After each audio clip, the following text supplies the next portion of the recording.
Hey guys, welcome back to my YouTube channel. I'm so excited to go into today's Bible study. Welcome to Bible Brain Wednesday. We're going to be going into Mark 6. Go ahead and grab your Bibles. This is my Bible. I got it from Barnes & Noble. I'm using NIV today. If you guys missed Mark 5, I'm going to link it right here so that you guys could watch it. I have it all in a series on my YouTube channel. If you go down to playlists, and it should say Bible Brain Wednesdays. So the last one that we talked about was Mark 5, where Jesus was taking out demons. He was healing people with diseases, just showing us the power that he has over even death. We saw his point of view of ministry. So now we're going to see in a different point of view of ministry. And I think in this chapter, we see it more with the disciples and how they start doing ministry and they start ministering people, and they kind of put themselves into Jesus's shoes, which I think that we could totally relate to, especially if we follow Jesus and we want to do more. We want to minister to people, we want to heal people, we want to take demons out, we want to do all those things and participate in helping God and his kingdom. Yeah, I really like this chapter. It is longer, I think, than most of them. It took me longer to study this just because there's a lot, but yeah, let's get right into it.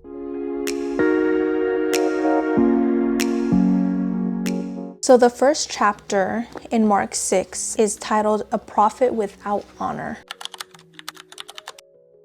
Jesus left there and went to his home. Okay, so just so we have like kind of like a backup, or like, what is it called? Like a backstory. We see Jesus, he goes to this guy's house. He's a synagogue leader. His name was Jairus. He goes to his house to heal this little girl. She was 12 years old, and he went there and she died. And everyone there was telling him like, oh, it's okay, she's dead already. Like, you got here too late. And then Jesus goes up and brings her back to life. Now we go into the next part where Jesus is in Nazareth, accompanied by his disciples. When the Sabbath came, he began to teach in the synagogue, and many who heard him were amazed. Where did this man get these things? They asked. What's this wisdom that has been given him? What are these remarkable miracles he is performing? Isn't this the carpenter? Isn't this Mary's son and the brother of James, Joseph, and Judas, and Simon? Aren't his sisters here with us? And they took offense at him. He's here back at his hometown where everybody saw him grow up, right? And Jesus comes back, and Jesus is, teaching in the synagogue. I feel like these people I feel like a lot of things may be embarrassment just because Jesus grew so much and he had so much wisdom. They were probably like, I'm not there. I know Jesus, and I know I grew up with him. Like, he's the sister of this is a brother, this is, it says right here, wasn't he just a carpenter, a blue collar job? And I feel like because they knew him and they saw him growing up, they questioned him. We can relate to that too. Whoever we grew up with, wherever we grew up, if we come to Jesus and we're transformed, like later in years, you're a pastor or you sing. I came to God and I started singing for God. People that probably knew me before were like, she's a worship leader? Like, what? That makes no sense. She never sang, because I never did until I came to Jesus. The same thing is happening here with Jesus. All of these people thought that they had him all figured out. For example, let's just say you were a troublemaker back then. You drank a lot, you smoked a lot, and people that knew you before see you in a different light. They're like, no, that's not the same person. Like, that's not who he was. He smoked, he drank, he did this and that. They feel this kind of embarrassment, or they feel like they don't want to listen to you.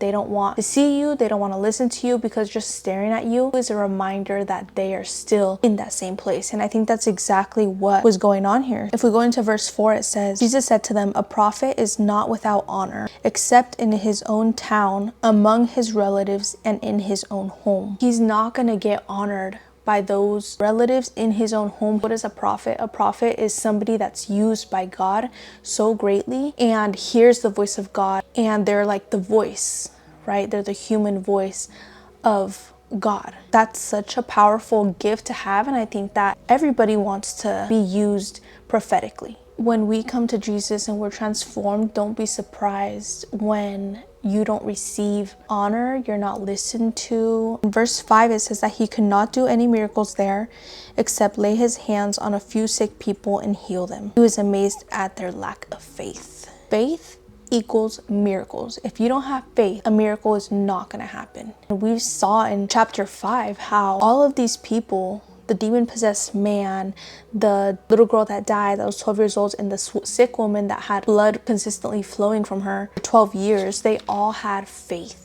and that's how they were healed. It says he could not do any miracles there. It didn't say he would not do. It said he could not do them. And not because of his lack of power, but because of the lack of faith of other people. Faith equals miracles. These people were so closed off. They had hardened hearts. They didn't want to believe that Jesus could heal them. He felt like this kind of pride. No, Jesus, like, I grew up with him. I know he can't heal. I know he can't do all this and that.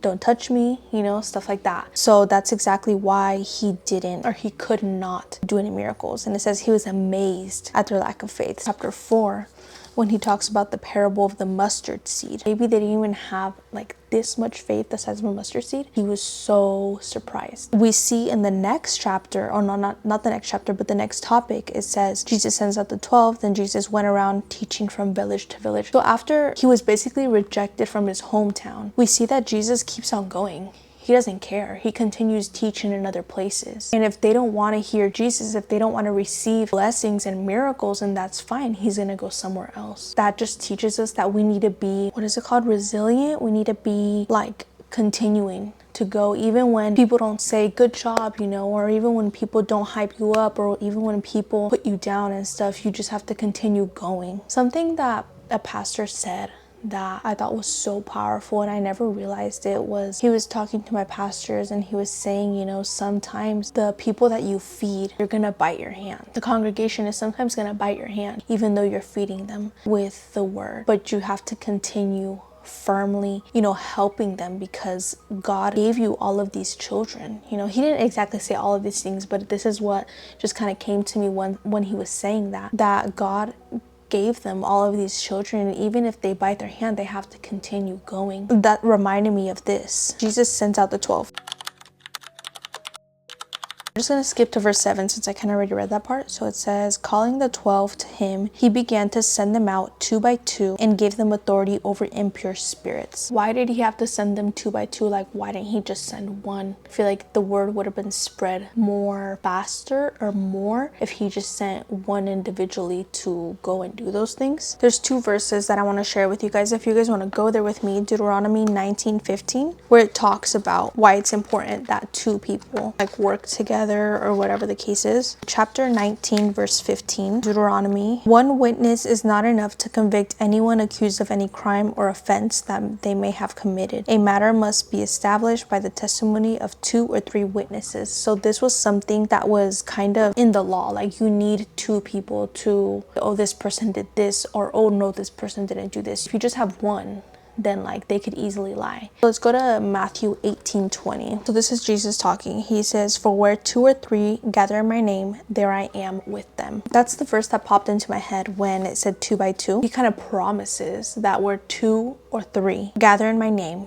there I am with them. So I think that's why Jesus sent 2 by 2. He didn't just send one person. In verse 8, it says, these were his instructions. Take nothing for the journey except a staff, a stick, kind of like a cane, kind of like, let me see if I have the definition here. I thought I wrote it down. It's basically like a rod, like a hook, kind of like a cane. So he tells them, don't take anything except a staff, no bread, meaning no food, no bag, no money, wear sandals, but not an extra shirt. So by shirt, I think he means like those, I forgot what they're called, but those like, they kind of looked like dresses, but that's what they would wear back then. So don't take an extra one of those, just one. Whenever you enter a house, stay there until you leave that town. And if any place will not welcome you or listen to you, leave that place and shake the dust off your feet as a testimony against them. Jesus tells them, okay, you're gonna go do what I taught you to do. Basically, he gives them authority over impure spirits, and he tells them to not take anything other than the sandals that they're wearing, the shirt that they're wearing, and a staff. Like, why a staff? Literally, right before I read this, pastor from my church, so he came and he was giving like a sermon and stuff, and he was talking about Moses and the staff. God tells Moses to see like what is in your hand, and he says a staff, and God uses that staff to deliver people, because he tells him to throw it on the floor and then it turned into a serpent. And he not only uses it for that, but he uses the staff to also bring water out of a rock. He uses the staff to split the Red Sea. Like, he uses the staff for all these things. Moses, when he did all of these things that God told him to do, Moses had to have faith and had to trust that God was not going to not do anything. This is Jesus, or like God telling them, you know, again, that you are gonna depend on me, on God. Just believe that I'm gonna provide for you. Believe that I'm gonna put into another person's heart to feed you. Believe that I'm gonna put into another person's heart to give you a place to sleep and to stay. And then here it says, and if they don't welcome you or listen to you, leave that place and shake the dust off your feet as a testimony against them. It's something that they would do. Pharisees or whatever went into Gentile land, or where Gentiles were. They kind of like took off all like the dirt to basically say like, I'm not part of them, I'm not with them, I don't believe what they believe, kind of departing themselves from them. After in verse 12 it says, they went out and preached people should repent. They drove out many demons and anointed many sick people with oil and healed them. Anointed means to be rubbed like oil on, or to be poured. When we do the communion, right, when we break the bread and drink the wine, or like the grape juice or whatever kind of juice it is, we don't think of it, or we don't do it because of the cracker or because of the juice, right? That represents what Jesus did for us on the cross. It represents Jesus' body and Jesus' blood. Here it's kind of like the same thing in how they saw it. Like the oil represented God and his power. Something that we could see in this part of the chapter is that Jesus will send out anyone. All you need is faith, and all you need is to depend on God and be willing to do what he calls you to do. These disciples, Jesus told them, go do this, this, and that. Only take your staff. He basically told them, come,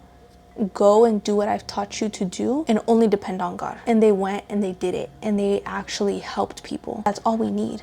It shows us that's all we need, to believe in God and believe that God will provide. And not only that, but we see how the disciples are very loyal to Jesus and they stay with him that whole time. So being with God and being in companion with God and learning from God and doing all these things, having that intimate time with God, is ways that they were able to receive God's authority to do these things. So now we go into the next part. It says John the Baptist beheaded. I'm just gonna go quickly into this. So John the Baptist, he got arrested by King Herod. Verse 17, it says, for Herod himself had given orders to have John arrested, and he had him bound and put him in prison. He did this because of Herodias, his brother Philip's wife, whom he had married. For John had been saying to Herod, it is not lawful for you to have your brother's wife. So Herodias nursed a grudge against John and wanted to kill him. Herod would always listen to John the Baptist, and it says that in this chapter that he would listen to him. Sometimes he'd be kind of confused, not really knowing what he was saying, but he loved to listen to him.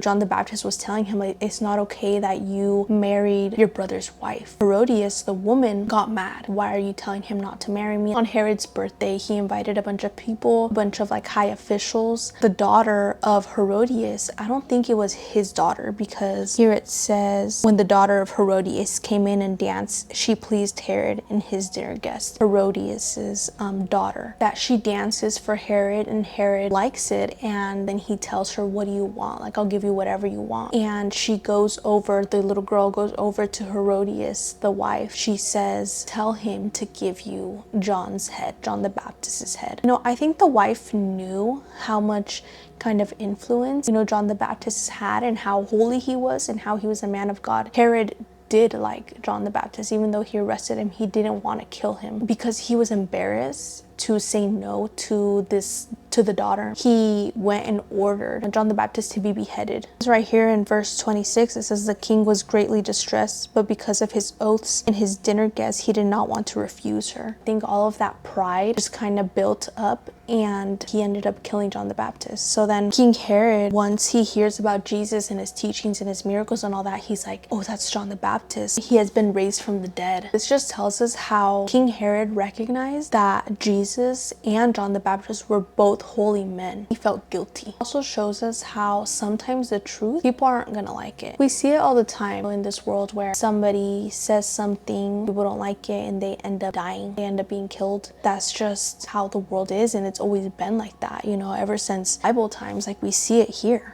Sometimes people are not gonna like what you say. People are not gonna like the truth. People are not gonna like if you represent God, if you represent Christ, if you represent Jesus and you say Jesus is God. Some people aren't gonna like that. That doesn't mean that John the Baptist did anything wrong. He did the right thing to convict the man and the woman. Sometimes you're going to be called to say truth like that. Important part here is to always seek the kingdom of God and always tell the truth and always want to help people that you know are doing wrong. My uncle, he was preaching, and he's my pastor, and my uncle, he was like talking about how, why didn't you tell me that I had something on my face? Why didn't you tell me that my makeup was bad? He didn't say that part, but he said the first part. But point is, like, that's how it really is. Like, you need to tell people, you need to show people who Jesus is so they can see the truth. You need to see that Jesus died for their sins and that they're sinful. In the same way, that's what John the Baptist did. If you follow God, he does not promise that it's going to be easy. There is going to be haters. A lot of people did not like Jesus. Not everyone's gonna like you, and that's okay. Not everyone has to like you.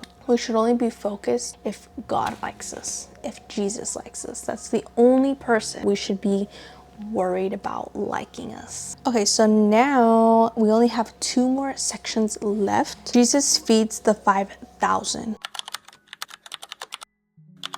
In verse 30, it says, the apostles gathered around Jesus and reported to him all they had done and taught. Now they are called apostles, or Mark calls them apostles, and I think that is very on purpose to show that they're not disciples anymore, you know, like students, but they're apostles, ones that can teach others and lead others. In verse 31, it says, then because so many people were coming and going that they did not even have a chance to eat, he said to them, come with me by yourselves to a quiet place and get some rest. We saw, like in other chapters, right, that Jesus went into solitary places often. Right after he healed, after he liberated people, delivered people from demons, he would go into the solitary place. The disciples are in his shoes now. They see how much spiritual and physical work it is to minister, and he tells them, like, come rest with me. But we see, I don't know if you guys have noticed, but we see that Jesus goes to God and rests, but then Jesus says, come with me by yourselves to get some rest. The disciples aren't going directly to the Father, but they're going to Jesus. We cannot get to God unless we go through Jesus. But many who saw them leaving recognized them and ran on foot from all the towns and got ahead of them. When Jesus landed and saw a large crowd, he had compassion on them because they were like sheep without a shepherd. So he began teaching them many things. By this time it was late in the day, so his disciples came to him. This is a remote place, they said, and it's very late. Send the people away so that they can go to surrounding countryside and villages and buy themselves something to eat. But he answered, you give them something to eat. They said to him, that would take more than half a year's wages. Are we to go and spend that much on bread and give it to them to eat? Verse 38 says, how many loaves do you have? He asked them, go and see. When they found out, they said, 5 and 2 fish. Then Jesus directed them to have all the people sit down in groups on the green grass. So they sat down in groups of hundreds and fifties. Taking the 5 loaves and the 2 fish and looking up to heaven, he gave thanks and broke the loaves. Then he gave them to the disciples to distribute to the people. He also divided the 2 fish among them all. They all ate and were satisfied, and the disciples picked up 12 baskets full of broken pieces of bread and fish. The number of men who had eaten was 5,000. The disciples tell him, like, this is a remote place. So by a remote place, it means like there's no stores around, there's no way that they could get food. You should send them off to their home so they can eat and then they can come back. Immediately when I read this, I was like, okay,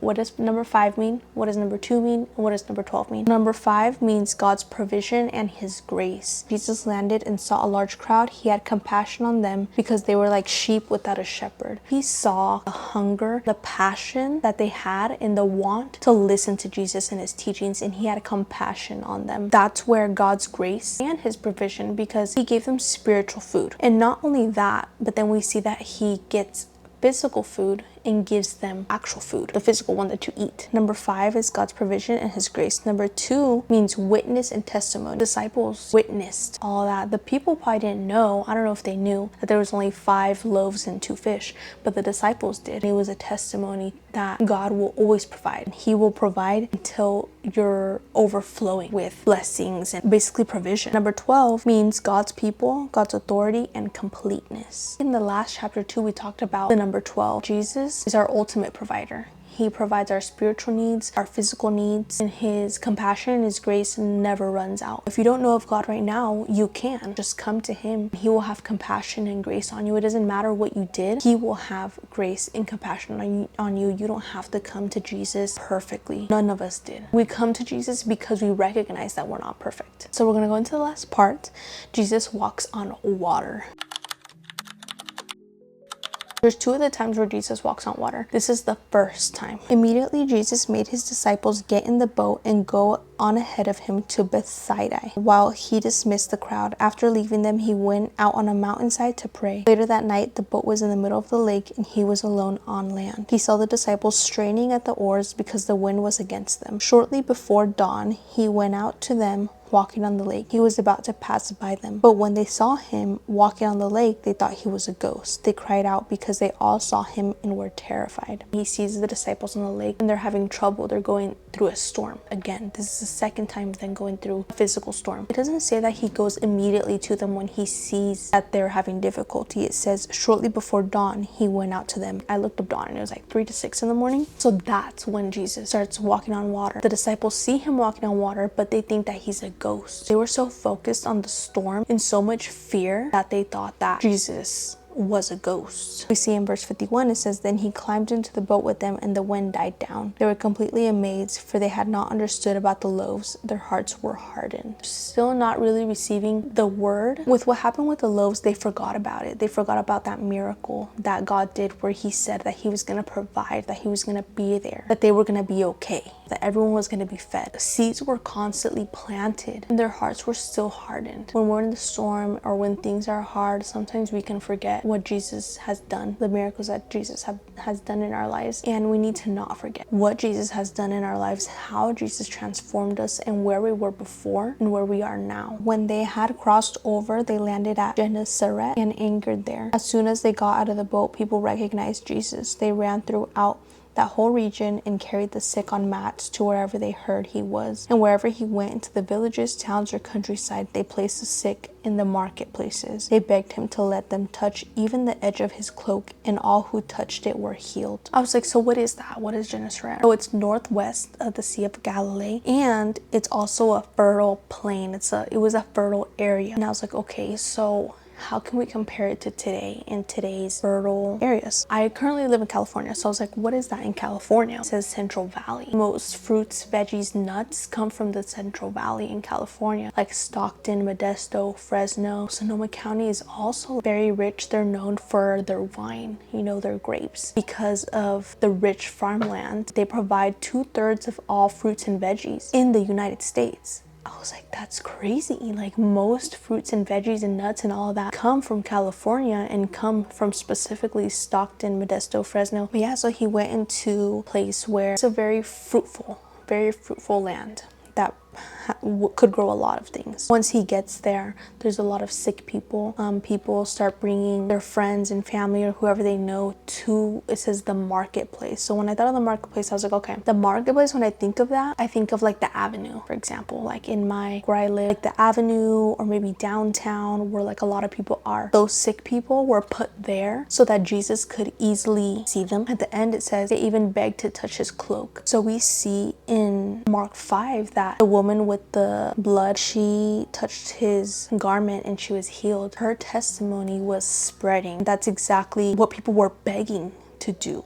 Because they heard her testimony, they were like, oh, if she could do it, then I could do it also. And I think that shows us how important our testimonies are. People don't share their testimony enough, but I think it's because they're not asked to. But I think even if you're not asked to, you should try and share your testimony. And I have shared my testimony a couple of times, but that's something I also want to do on YouTube, just a video where I come from and all of that. But it's so, like, your testimony can save so many people and give faith to so many people, and from your testimony it could grow other people's faith.